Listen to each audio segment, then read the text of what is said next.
All right, last tip on how to create an SEO content strategy. We are going to use Google AdWords Keyword Planner as a way to predict search volumes and the value of each keyword that we're targeting, as well as getting some keyword inspiration for different pieces of content that we could create. So if we cruise over to AdWords, we're going to click on Tools and Keyword Planner, and we are going to find keywords.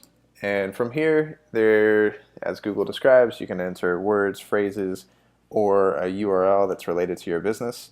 In this case, let's do something pretty generic. We'll do equipment financing as a keyword, and we'll click get started. And once in here, we can then jump in and see, all right, here are different keyword ideas that are pretty general, but we could see in here the average monthly searches. We could see the competition. We could see how much we would expect to actually pay for these keywords. And we could then kind of divide and conquer and figure out what are the best keywords to actually go after. So for example, if we were debating, well, for this month, should we create a blog around construction equipment financing or heavy equipment financing? Or what's the type of word that we should actually use?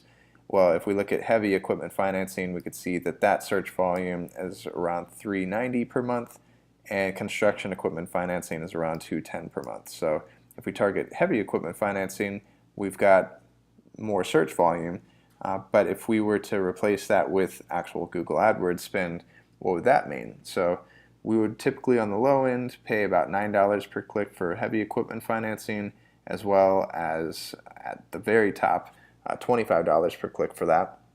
Whereas construction, we could see that we'd pay about $14 on the low end, or at the high end around $25. So they're pretty comparable in terms of what we would be paying cost per click wise.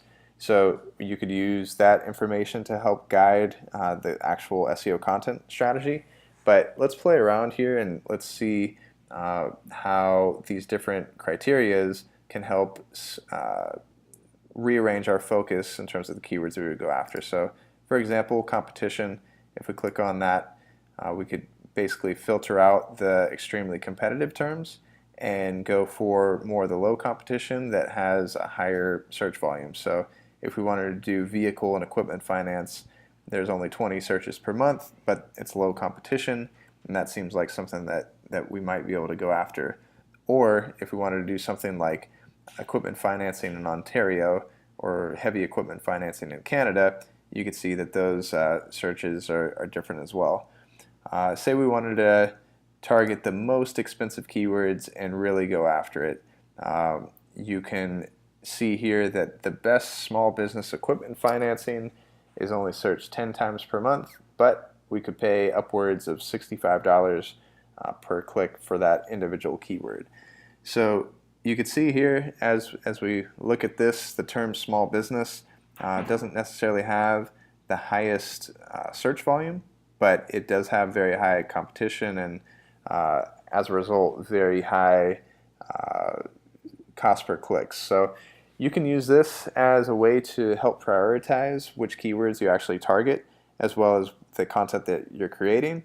For the most part, this is a place where you'll see some more general terms, so you've got to sometimes get creative. So if you wanted to do content around construction equipment loans, you might go one step further and make that your target keyword, but maybe construction equipment loans for people for small business or something like that. So yeah, so Google AdWords Keyword Planner, it's good to use and definitely helps influence and shape the priorities for different content that you're creating, and hope that you use it to help construct your SEO content strategy.